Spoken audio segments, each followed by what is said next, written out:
বন্ধুগণ, আপনারা যে ভিডিওটি দেখতে পাচ্ছেন সেখানে দেখছেন একটি শামুক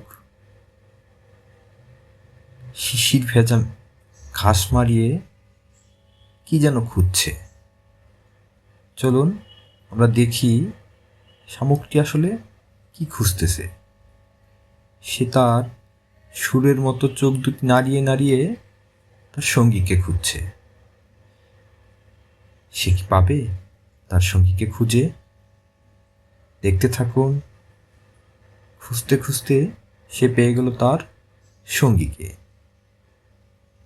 এখন সময় প্রকৃতির ডাকে সাড়া দিয়ে প্রজননকে বৃদ্ধি করার। স্থলচর শামুকগুলো ডিম পাড়ার জন্য সঙ্গীর প্রয়োজন হয়। তাই ছেলে শামুক মেয়ে শামুক উভয়েই প্রজনন ঋতুতে সঙ্গীর খুঁজে বের হন এবং সঙ্গী খুঁজে পেলেই মেয়ে শামুকটি ডিম পাড়তে পারেন। মেয়ে শামুকগুলো বছরে 300 থেকে 400 ডিম পাড়তে পারেন।